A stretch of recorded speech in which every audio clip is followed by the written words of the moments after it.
پہلے تو میں نے مسلمانوں کے اخلاق سنے تھے، اب تو میں نے دیکھ بھی لیے.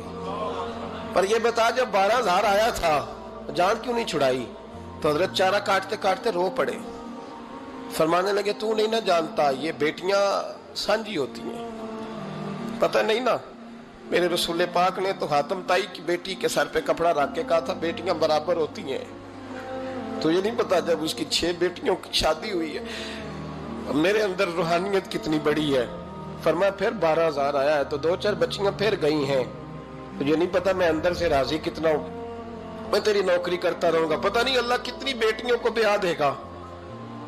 اتنا رویا وہ عیسائی کے پیروں میں بیٹھ گیا، کہنے لگا بابا میں نے تیری مخالفت کی ہے پر تیرے قریب آ کے پتہ چلا ہے کہ تو بہت اونچے اخلاق کا مالک ہے، اور اگر تیرا یہ مقام ہے تو تجھے اخلاق سکھانے والے محمد عربی کی شان کتنی ہوگی. ظالم کی بولیے جاتے نہیں لوگ جھوٹے گواہ بن کے. وکیل صاحب کو نہیں پتا ہوتا کہ یہ بندہ مجرم ہے جو میرے پاس آیا؟ کیا مجرموں کے وکیل نہیں ہوتے؟ بولے تو اس کو پتہ نہیں ہوتا وکیل صاحب کو کہ یہ صاحب مجرم ہے، میرے پاس مقدمہ لے کے آئے. اور اگر بے ادبی نہ ہو جائے تو میرا خیال ہے قاضی عدالت کو بھی پتہ ہوتا ہے کہ مجرم کون ہے اور مظلوم. میرے نبی پاک صلی اللہ علیہ وسلم نے اس قدر زیادہ سختی فرمائی اس مسئلے میں. فرمایا جس کو پتا تھا کہ فلاں آدمی ظالم ہے، ظلم کر رہا، پھر وہ ظالم کا گواہ بنا یا اس نے ظالم کی مدد کی، کتنی کی؟ شارحین لکھتے ہیں چاہے اس نے ایک جملہ بول کے کی، چاہے ایک، سارے بولیے، چاہے ایک غریب کو اس نے ظلم کیا تو کہتے ہیں علاج یہ سی، چاہے ایک جملہ بول کے کی. شارحین اس حدیث کی شرح میں لکھتے ہیں ایک جملہ بول کے چاہے مدد کی. جس بندے نے کسی ظالم کی مدد کی کسی مقدمے میں یا کسی صورت میں اور اسے پتا تھا یہ ظالم ہے، میرے نبی پاک صلی اللہ تعالی علیہ وسلم فرماتے ہیں اگر اس نے مدد کی، ابھی ظالم کی بات نہیں ہو رہی، ظالم کے مددگار کی بات ہو رہی، اگر کسی نے ظالم کی مدد کی تو حضور فرماتے ہیں خدا بھی اس سے بری و ذمہ ہے، رسول بھی اس سے بری و ذمہ ہے. سنبھال کے رکھے اپنی نمازیں، قربانیاں، حج، زکوٰۃ سنبھال کے رکھے. اگر ظالموں کا مددگار ہے، الیکشن آ لینے دے، آپ کو نظر آ جائے گا کون کون ظالموں کا مددگار ہے، نظر آ جائے گا. اپنی جیب سے لوگ پیسے دے کے ظالموں کی مدد کریں گے، ان کے فلیکس چھپوائیں گے، بورڈ لگوائیں گے، جیبوں سے پیسے دے کے. ہم نے خود آگ لگائی ہے چمن میں اپنے، بے سبب گردشی ایام کو الزام نہ دو، ہم نے خود نور کا ظلمت سے کیا ہے سودا، کر کے توہین سحر شام کو الزام نہ دو. ظالموں کے مددگار میدان میں آ گئے. یہ چھوٹا لفظ نہیں، میرے حبیب پاک صلی اللہ علیہ وسلم نے فرمایا جو ظالم کا مددگار ہے سن لے جو سجن کے ساتھ کچہری جاتا ہے، وہ یاد رکھے جو دوست کا گواہ بنتا ہے، وہ یاد رکھے جو کہتا ہے میں مانگی گیا تھا، مجھے بلایا گیا تھا قبضہ چھڑانے کے لیے کسی غریب بیوہ کی جائیداد پہ، کب وہ سن لے تو مدد کر کے نہیں آیا، تو خدا کے ذمے سے نکل گیا. رسول پاک نے فرمایا تیرا میرا تعلق ختم ہو گیا، تو ظالم کا مددگار ہو گیا. پھر تو کہتا میں بے چین ہوں، میں بے قرار ہوں، میں آزمائش کا شکار ہوں. پلٹ کے دیکھ تو صحیح تیرا گناہ کتنا بڑا ہے. میرے نبی پاک صلی اللہ علیہ وسلم کا ایک اور فرمان سن لیں، ابن ماجہ ابو داؤد میں موجود ہے. اس حدیث کو آپ نے یاد کر لینا ہے. کر لیں گے انشاءاللہ؟ سارے کہیے انشاءاللہ کر لیں گے یاد.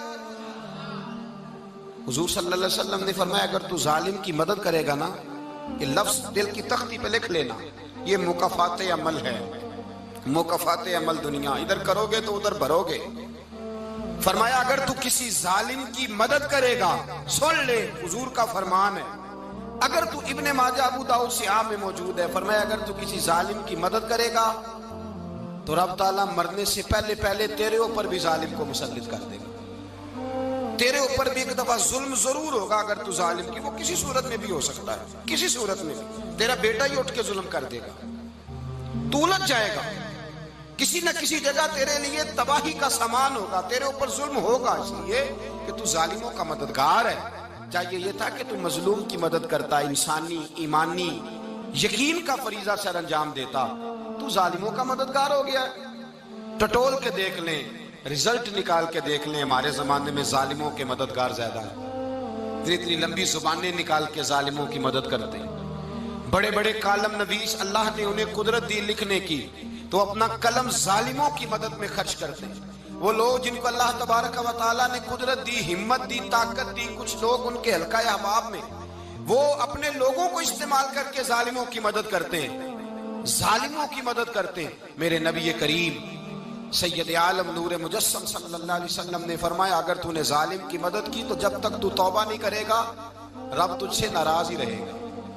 اللہ تجھ سے، او بھائی جس سے رب بھی ناراض ہو گیا، نہ کھانا نہ پینا نہ سونا نہ جاگنا نہ نیند، پھر تیری ہر چیز تیرے لیے آزمائش ہو جائے گی، پھر تیرا سایہ بھی تیرے لیے خوف کا سامان بنے گا، پھر زندگی جیتی جاگتی لاش بن جائے گی، تو اپنے کندھوں پر اپنی میت اٹھائے پھرے گا جب تو ظالم کا مددگار ہوگا۔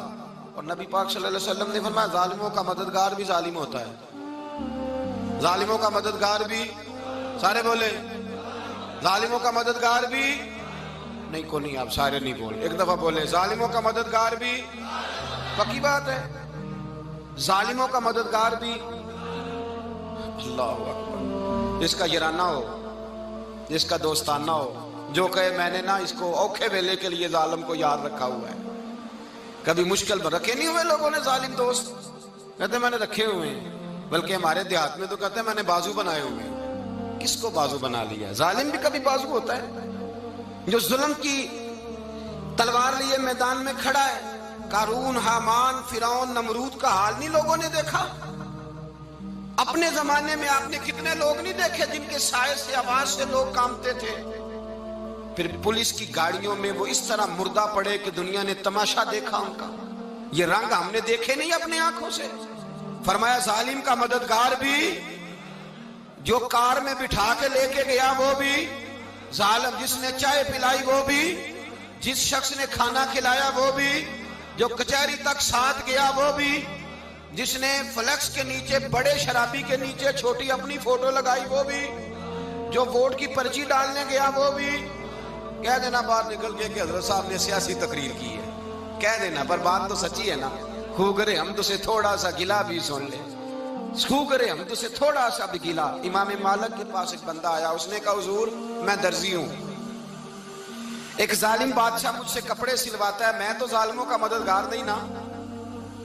ایک ظالم بادشاہ مجھ سے، حضور میں تو مددگار نہیں نا ظالموں کا، جو فرمایا ظالموں کا مددگار بھی ظالم ہوتا ہے، تو کپڑے لے کے آتا ہے میں سی کے دے دیتا ہوں، ذمہ داری نہیں۔ یہ ایک آدمی دکاندار ہے، اس سے کوئی بندہ چیز خریدنے آئے گا تو تھوڑی کہے گا میں نے نہیں دینی، تو دے گا۔ کوئی بندہ اگر کسی شخص سے کوئی کام کہتا ہے جو اس کی فیلڈ ہے، اس کا شعبہ ہے، اس کا معاش کا وہ سلسلہ ہے، کہتے ہیں یا رسول اللہ صلی اللہ علیہ وسلم ظالموں کا مددگار بھی ظالم، حضور نے فرما دیا۔ تو امام مالک سے بندے نے مسئلہ پوچھا، دل کی تختی پہ لکھنے والی باتیں ہیں، کہا حضور میں درزی ہوں، ظالم کپڑے سلواتے ہیں، میں تو مددگار نہیں نا۔ امام صاحب کہنے لگے نہیں، مددگار تو وہ ہوگا جو تجھے سوئی دھاگا فراہم کرے گا، تو پورے کپڑے سی کے دیتا ہے، تو خود بہت بڑا ظالم ہے، تو پورے سوٹ سی کے دیتا ہے، تو بہت بڑا ظالم خود ہے۔ مددگار تو وہ ہوگا جو تجھے دھاگا دے گا، جو تجھے بٹن دے گا، جو تجھے نلکی دے گا۔ جو ظالم سے اتنی نفرت، ظلم کر کے بندہ ہے، یہاں تو ہمارے زمانے میں ہیرو بن جاتے ہیں لوگ، ظالم ہیرو ہے، لوگ اس سے ڈرتے پھرتے ہیں، گھومتے پھرتے ہیں، اور بہت سارے کم مزاج لوگ اس کے پیچھے ہاتھ باندھ کے پھرتے ہیں۔ ظالموں کی مدد کرنا، ظالموں کے ساتھ رہنا، یہ ظلم ہے، ظلم، یہ زیادتی ہے۔ میرے نبی پاک صلی اللہ تعالی علیہ وآلہ وسلم نے ارشاد فرمایا، یاد رکھو رب فرماتا ہے میں مظلوم کی مدد ضرور کروں گا، چاہے جلدی کروں چاہے دیر سے کروں، میں مظلوم کی مدد۔ اور حضور صلی اللہ علیہ وسلم نے فرمایا ہے، حضرت معاذ بن جبل کہتے ہیں حضور نے مجھے یمن کا گورنر بنایا، جب میں جانے لگا نا تو حضور نے بڑی نصیحتیں کی، بخاری میں موجود ہے، فرماتے ہیں جب میں پلٹنے لگا تو میرے رسول نے فرمایا معاذ ایک منٹ ٹھہر جا، ایک بات میری یاد رکھنا، اس کو نہ بھولنا۔ کہا حضور کیا؟ فرمایا دیکھنا کسی پہ ظلم نہ کر بیٹھنا، کہیں تجھ سے زیادتی نہ ہو جائے۔ محبوبہ پھر حضور نے فرمایا سن میرے معاذ، میں تجھے گورنر بنا رہا ہوں، زیادتی نہ کر بیٹھنا۔ یا رسول اللہ صلی اللہ علیہ وسلم کیا ہوتا ہے؟